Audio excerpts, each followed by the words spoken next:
episode 2. As I was just saying, the civilizational wars, they are the greatest threat to the world peace. I'll repeat. I'll start from here. As I was saying, what is the great threat to world peace today? It is basically imperialism.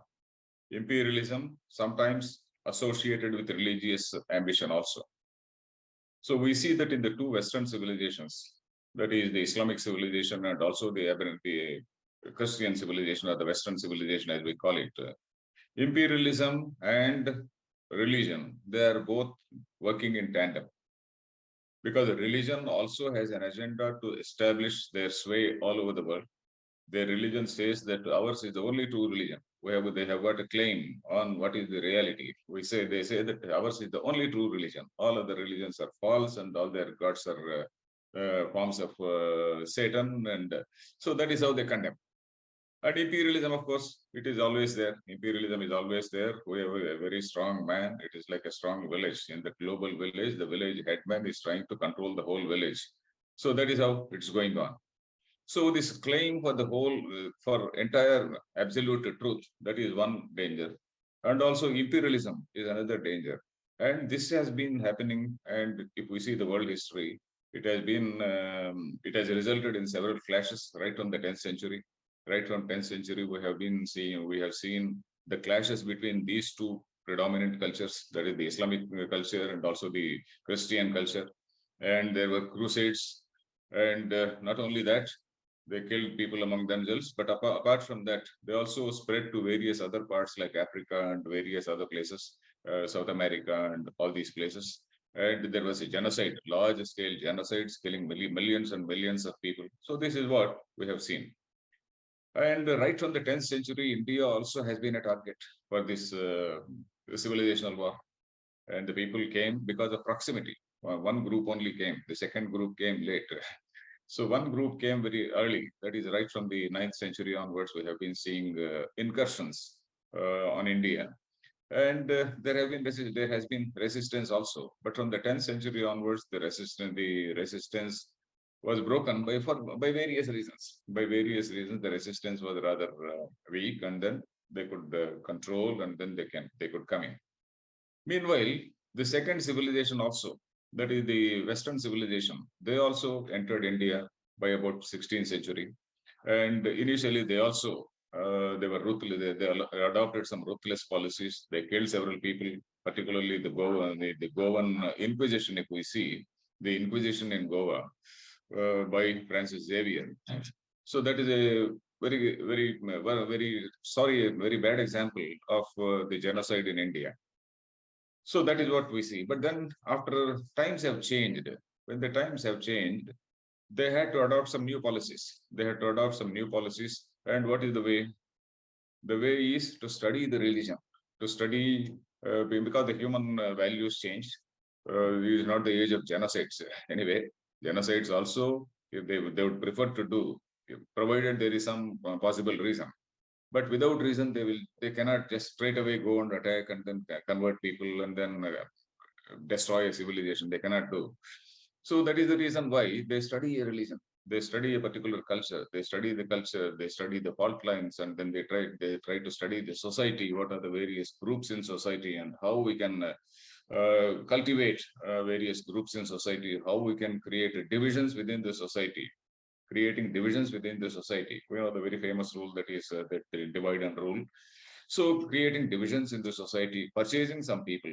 In fact, if we see these civilizations, particularly the Western civilization, has been adopting, not only Western civilization, even the Islamic civilization, they have been adopting the Artha Shastra. What we say in our, we are very proud to say, yes, we are the people who created Artha Shastra and whatnot. But then we don't know, we don't seem to be following that Artha Shastra. Whereas the other civilizations, they are following Artha Shastra, Sama, Dana, Veda, and Danda. Wherever possible, they are winning over people by good words, saying, oh, ours is the best culture, you come into our culture.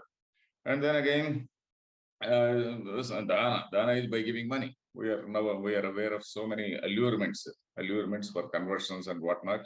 So many allurements are going on. Sama, Dana, Veda. Veda is Dana also includes purchasing of our media, purchasing of various people, purchasing of academics. So influencing academics. So there is so much of Dana from under the head Dana. We have to include so many people. Then Veda. Veda again, we are having so many splinter groups and splinter political parties and which can be supported, and then there can be all types of support can be given to them, and then the Veda is again very strong, particularly on our country. So we are seeing the Sama, Dana, Veda, and Danda, of course, Danda straight away, Danda cannot be there. So what should we do? What should we do in order to preserve our civilization? So that is what we have to see. So what they are concentrating with the Western, particularly the Western civilization, they are trying to study our culture. They have been studying. They have been studying the books which we don't read. In fact, we don't. Nobody nowadays reads the Sanskrit. Nobody wants to read Gita. Nobody wants to read the Upanishads. Nobody wants to know what are the fundamental points in our culture. So whereas the other people they read our Puranas, they misinterpret the Puranas. They use all the techniques of modern literary criticism, like deconstruction and various other theories. And they say they try to trash our text. They say that, oh, this Ramayana is trash, this Mahabharata is a trash, and then that becomes the material for the local liberals and the left-wing intellectuals to attack our civilization. So these are like our their agents. For example, there is a Western writer. So the Western writer is producing some material by studying the Sanskrit text, original text. Of course, they are doing a good job. They are doing a good job in studying the text.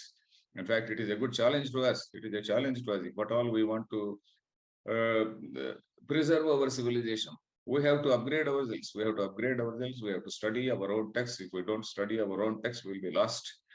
So they are studying, they are giving material to these Indian Indian agents, let us say. These Indian agents, they are actually called the broiler chicken intellectuals. Because like a broiler chicken, it can't reproduce. These people also cannot produce anything original. They depend on whatever material is given by their foreign masters. So that is why these people are called broiler chicken intellectuals. So such people, they do all the errand jobs for the other people. So if we want to understand, if we want to protect our civilization, we have some vague idea that our civilization is a very, very liberal, a very tolerant, a very egalitarian civilization. But then we do not know how it is.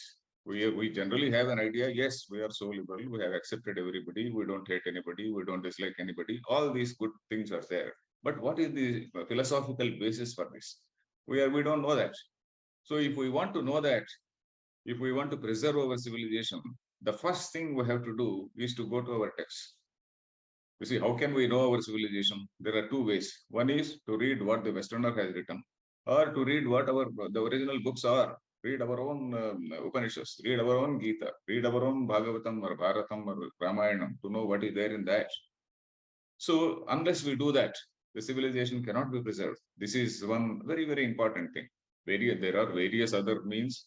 Of course, there are so many political angles to the civilizational war because they want to say weaken a government. They want to weaken. They want to put so many allegations saying that, oh, your government is oppressive, your government is fascist, and all that. And their idea is to constantly trying to do some regime change. Regime change is one favorite exercise for various Western professors. So they create material and then they create some sort of SOP, standard operational practice, so operating practices. So how the government has to go about to destroy this particular civilization. So that is how they do. So what we have to do is we have to strengthen our knowledge. Unless we have knowledge about our own civilization, we will not be able to save our civilization.